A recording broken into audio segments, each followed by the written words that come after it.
We often hear that there are audits done of the election results and what they mean as you are finalizing election results. Yep. So how do you and how do the counties use those audits to process and verify that each election is accurate?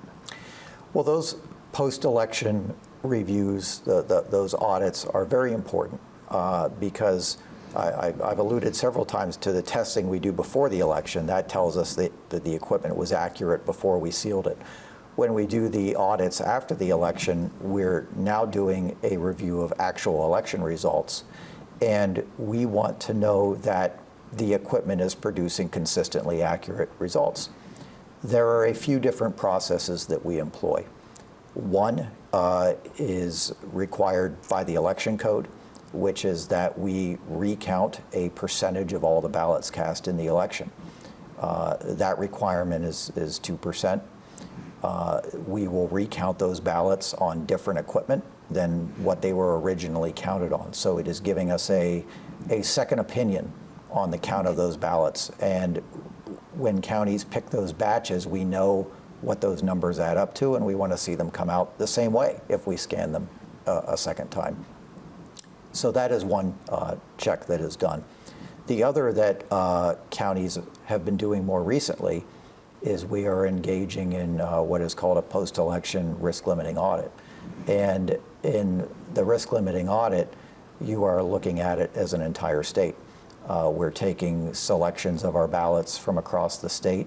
One county might do a batch, another county would do a batch, and those are hand counts. They're hand reviews. It might be one contest, it might be more than one contest, but you're hand counting those marked ballots, and you're looking to see that those results came out the same as they were on election day. And then when you're doing it as an entire state, you're able to look at a statewide contest and arrive at a very high degree of confidence that the outcome of that contest was correct, and also to be able to know that the equipment is counting correctly as well. So based on all of this, you go through a lot of testing, going through sealing, there's a lot of watching, we do the audits at the back end. How confident are you that all of those processes lead to a fair, secure, and accurate election?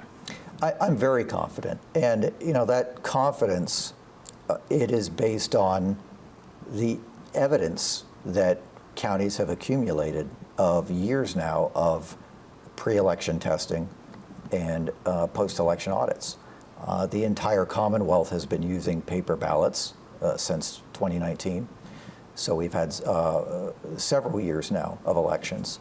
And in all of those years in which we have conducted pre-election testing, in which we have done post-election audits, reviews to compare those results to what came out election night, in every circumstance, those results have checked out.